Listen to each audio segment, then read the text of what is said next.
Coucou, ça ressemble à quoi ça?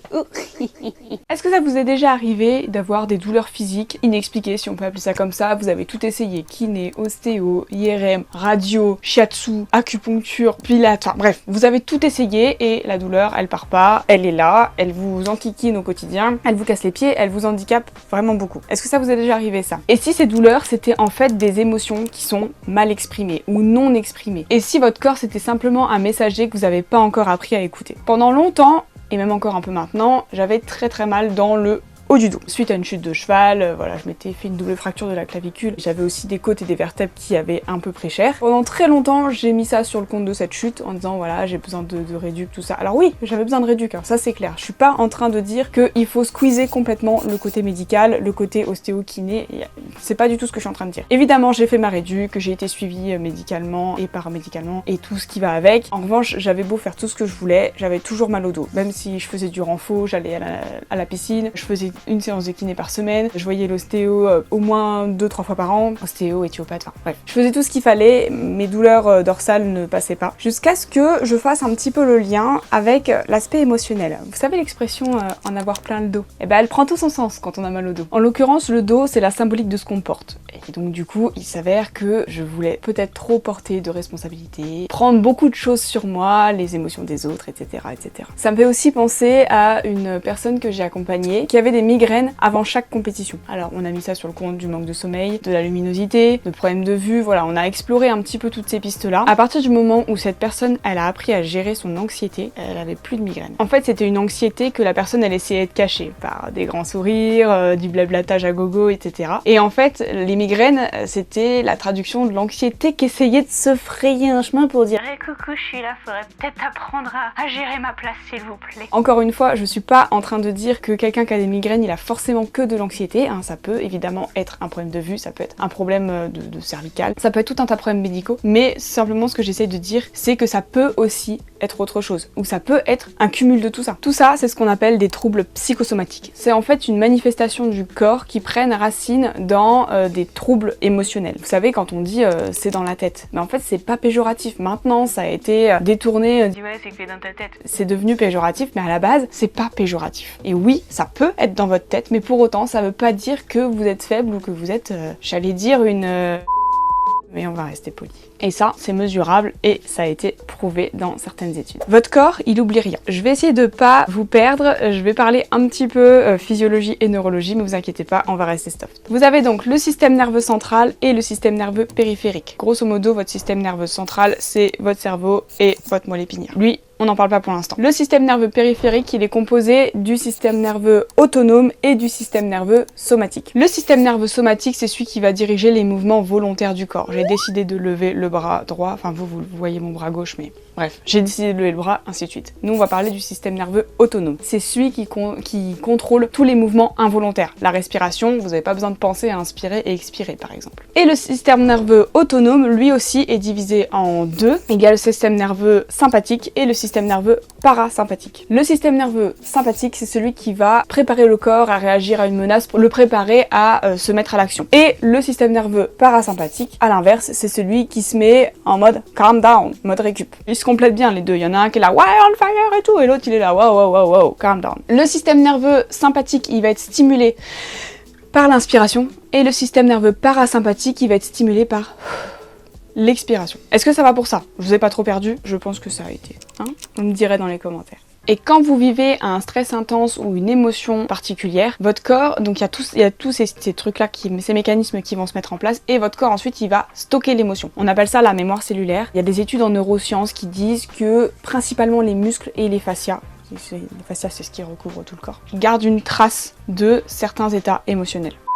Ayant eu un petit souci de micro, je me vois dans l'obligation de recommencer la fin de cette vidéo, c'est pour ça que je suis habillée autrement, c'est parce que nous sommes un autre jour. Je disais donc que du point de vue des neurosciences, nous avons en premier notre système limbique, aka le siège des émotions, qui va réagir en priorité face à une situation. C'est pour ça que vous allez avoir des réactions corporelles tout de suite. Et c'est aussi pour ça que des fois vous avez mal au ventre mais sans trop savoir pourquoi. Et c'est seulement après le système limbique que le cortex préfrontal, aka le siège de la réflexion, entre en jeu. En gros, gros, le corps ressent avant que vous ne pensiez, avant que vous puissiez réfléchir. Et c'est aussi pour ça que vous pouvez avoir mal au ventre sans trop savoir pourquoi, être stressé sans trop savoir pourquoi. C'est parce que votre système limbique réagit avant votre cortex préfrontal. Vous savez aussi des fois quand on a un certain instinct de survie. Par exemple, je sais qu'une fois j'étais en train de randonner en montagne, on a un orage qui se préparait et en fait j'avais peur, enfin je ressentais de la peur même avant que l'orage nous tombe dessus parce que mon petit corps, je pense qu'il savait ce qui se préparait et il savait que potentiellement j'allais être en danger. Votre corps, il va donc avoir plusieurs symboliques. Par exemple, si vous avez mal au dos, ça peut être synonyme d'une certaine surcharge. Si vous avez mal à la gorge, ça peut être synonyme que la communication elle est bloquée. Les maux d'estomac, ça peut être lié à une difficulté de digérer les émotions. Et le bassin, c'est la sécurité, c'est l'ancrage. Alors attention, hein, ce sont pas des diagnostics, je me prétends ni ostéo, ni médecin, ni quoi que ce soit, mais ça peut être des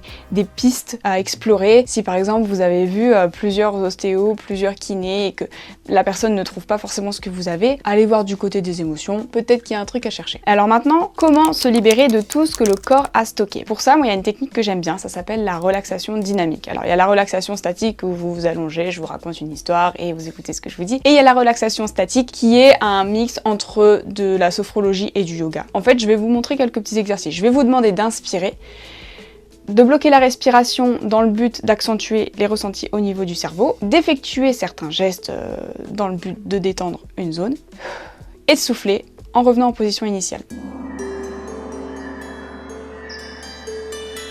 Premier mouvement, on va s'atteler à détendre la nuque. Donc on va inspirer, bloquer la respiration, et on va juste faire non avec la tête.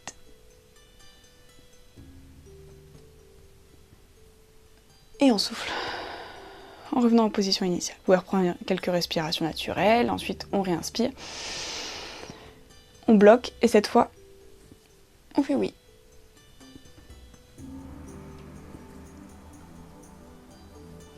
Et on souffle.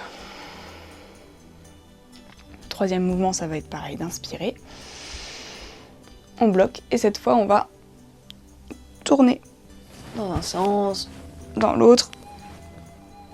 Essayez d'équilibrer, j'espère qu'on n'entend pas ma nuque craquer dans le micro. Et on souffle, en revenant en position initiale.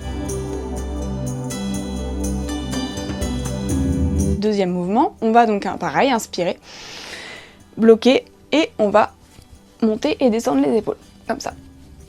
Le but étant de faire un peu chauffer les trapèzes pour les détendre.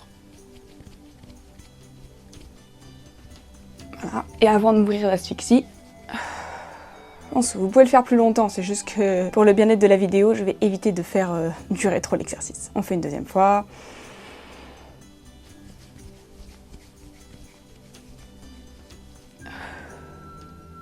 Et une troisième.